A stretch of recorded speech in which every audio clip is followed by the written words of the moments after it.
17 février, aujourd'hui, attention, c'est férié aux US. Vous avez dû recevoir un email de votre broker, hein, les US ferment plus tôt. En général, c'est 19h heure de Paris pour nous, mais vérifiez quand même dans vos emails. Et cette semaine, alors encore une fois, le petit match, hein, demain, on ne sait pas à quelle heure, mais Trump parle et mercredi, on a le discours de la Fed. Donc, les deux vont être corrélés, évidemment. Il va y avoir une réaction et il peut y avoir des petites piques. Donc, attention à 20h. Si vous faites la clause sur le Nasdaq, il est possible ou les autres indices US ou l'euro USD, hein, mais il est possible qu'il y ait vraiment de la grosse volatilité aussi à ce moment-là. Jeudi, 14h30, je les aime bien parce que c'est une inscription au chômage. C'est pas la plus folle des annonces, mais on a notre setup.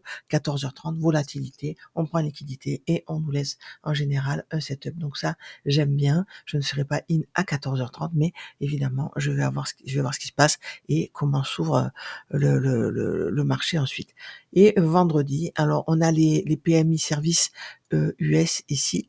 Je le préfère. Là, il y a le manufacturier en même temps, mais on sait très bien que ce n'est pas la plus grande usine du monde, les US. C'est surtout les services dans les pays industrialisés qui nous importent. Donc là, c'est juste une petite précision, puisque de toute manière, il y a les deux et que c'est à la même heure.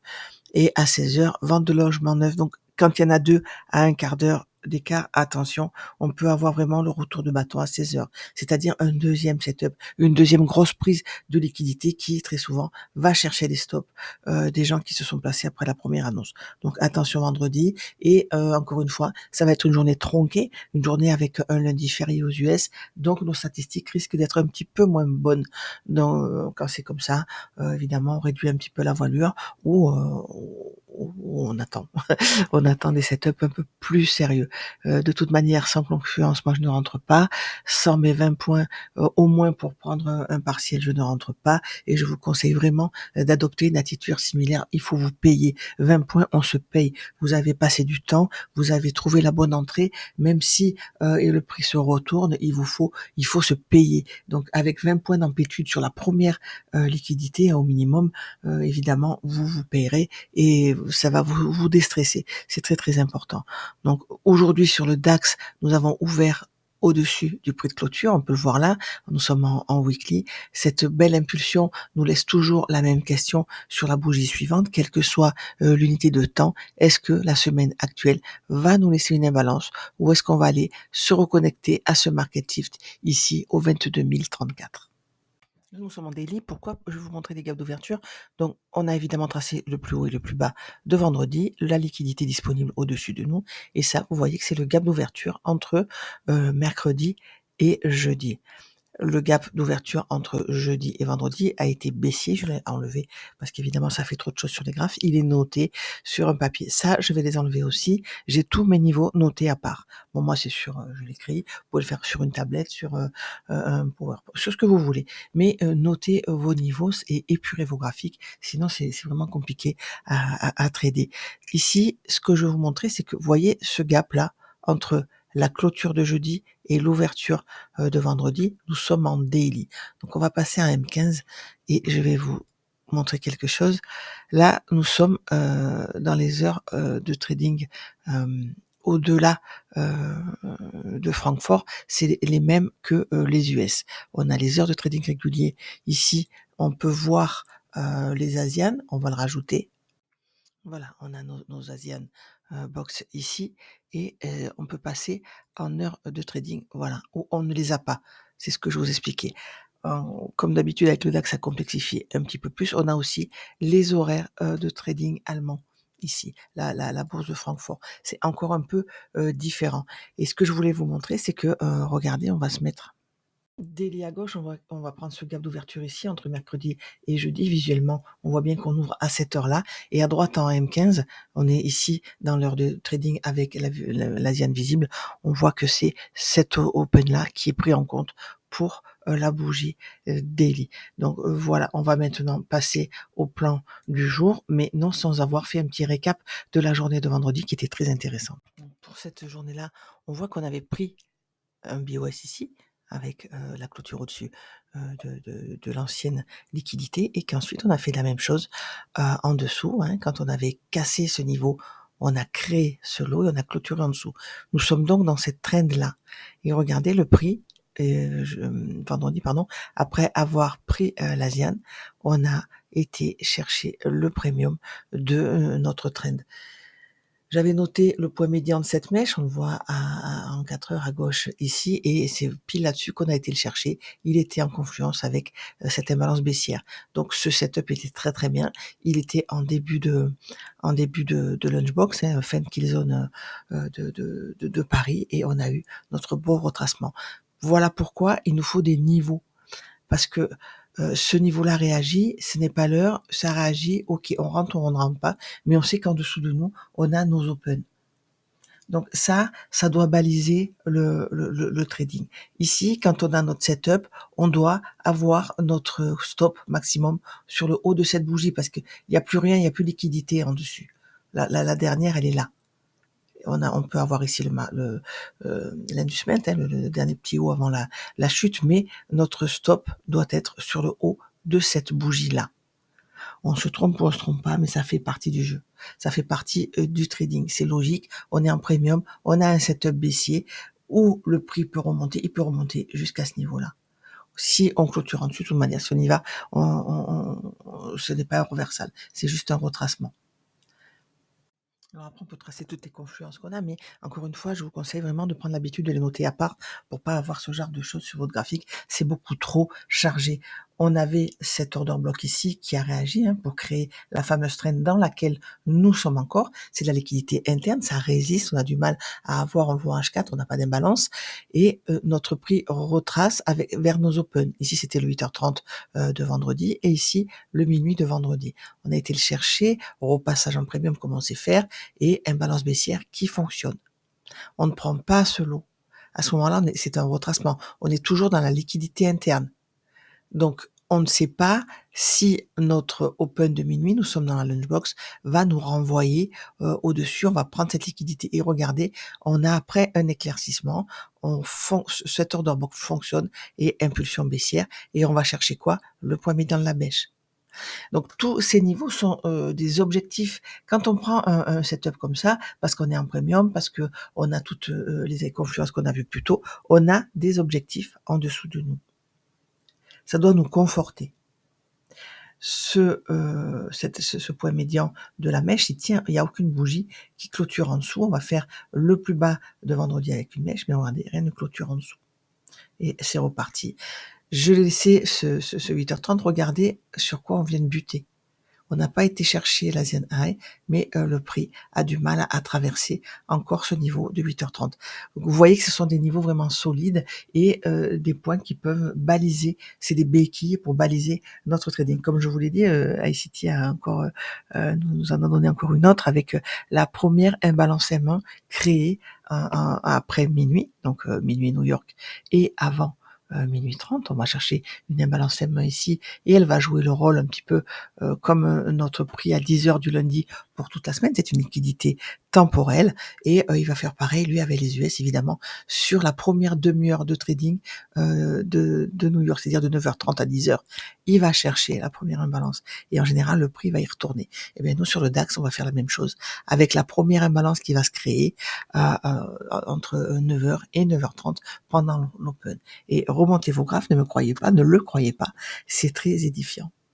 Donc par exemple, la première imbalance ici de vendredi, de minuit, heure de New York, regardez si on la trace, le rôle qu'elle joue ici, toute la journée. Un petit peu comme vous savez, la première imbalance M5 après 10 heures sur notre DAX. Bon ben c'est un petit peu pareil, elle joue le rôle de support et résistance, le prix a tendance à y revenir. Vous pouvez vous amuser, remonter les graphes encore une fois.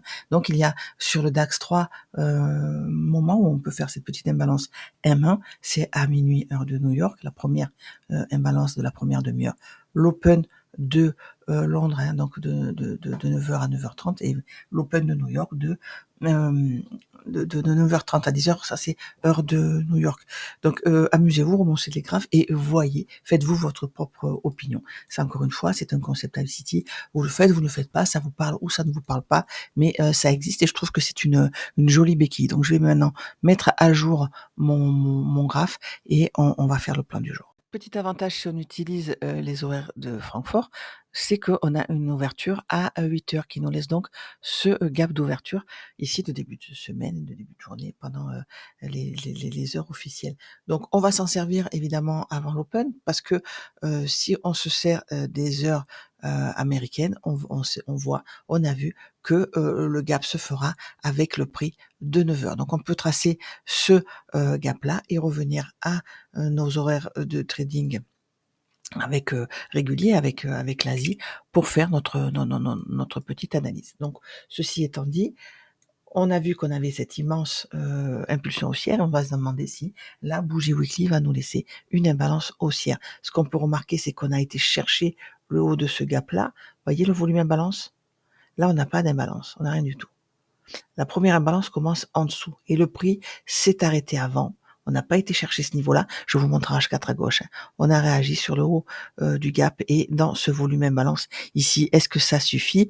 Voilà la question. Ce que je sais, c'est qu'on a été ensuite prendre le plus haut créé. Donc là, clairement, c'est une latéralisation et si ça suffit, on peut partir à la hausse. On voit qu'on n'a pas d'imbalance en H4. Ça résiste. Donc quand ça résiste, ce sont des ranges très compliqués à trader, mais nous, on en est conscient, on le sait. On va passer dans les unités de temps inférieures. Je vous l'ai dit, nous sommes à droite en M15 dans cette trend baissière et le point médian de cette trend, évidemment, va attirer le prix et on peut le voir, c'est ce qu'il fait. Donc, on va céder de nos hauts et bas de session, de nos hauts et bas journaliers, daily, weekly et de nos gaps d'ouverture de début de semaine. Et puis maintenant, on peut rajouter, en plus du prix qui va s'imprimer à 10 heures et qui va être sur toute la semaine, hein, sur notre range et de ce gap qu'on vient de tracer, on peut aller chercher la petite imbalance en M1 après minuit. Voilà, on va la surveiller. Ça va être un nouveau challenge de se faire des statistiques avec cette petite confluence-là. Et on voit qu'on est repassé au-dessus, hein. Donc le prix a ouvert, première fausse course, et on a une impulsion à la hausse. On va chercher quoi? Je n'ai pas grand doute, pas beaucoup de doute sur le fait qu'on prenne l'Asian High. Je remarque ici, alors là on va chercher des confluences, on a ici un order block, et cet order block, il va nous, qu'est-ce qu'on demande à un order block? Moi je leur demande qu'une seule chose, c'est de me renvoyer dans une imbalance qui, elle, me dira si elle fonctionne ou pas. Donc pour le moment, ça peut bloquer. Il est 8h38, donc nous ne sommes pas encore au moment de l'open. Au moment de l'open, on va se dire voilà quelle est la liquidité disponible en dessus et au-dessous de nous. Si c'était maintenant, ça serait ces deux niveaux-là. J'aime bien qu'on prenne les deux avant de partir. Néanmoins, ce gap ici peut résister. Vous l'avez vu, très souvent, on va chercher le premier et le point médian, premier niveau et point médian avant de partir. Et il n'est pas du tout improbable qu'on le ferme totalement, d'autant plus qu'il n'est pas très grand.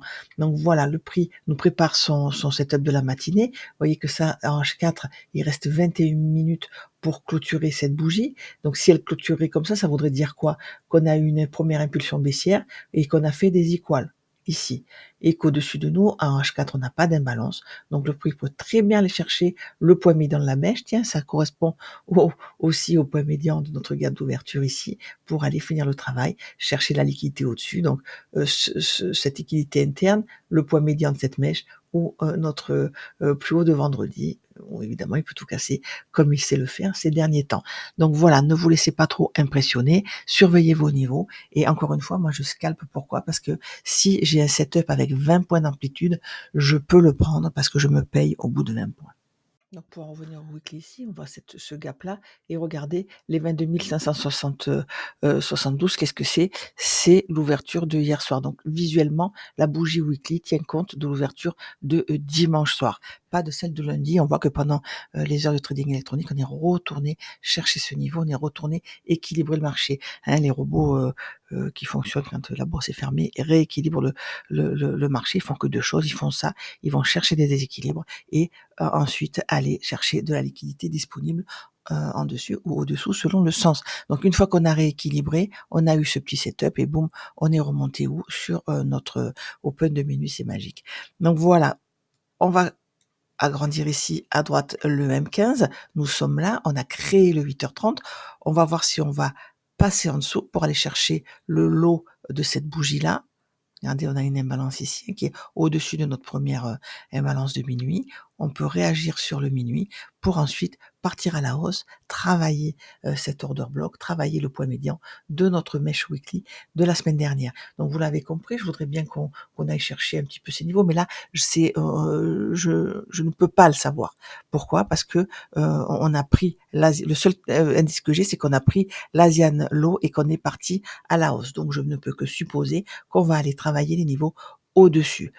La probabilité est forte qu'on redescende dans le gap d'ouverture, même si ensuite on continue à la hausse. Donc attention, et encore une fois, vos setups, vos setups, vos setups.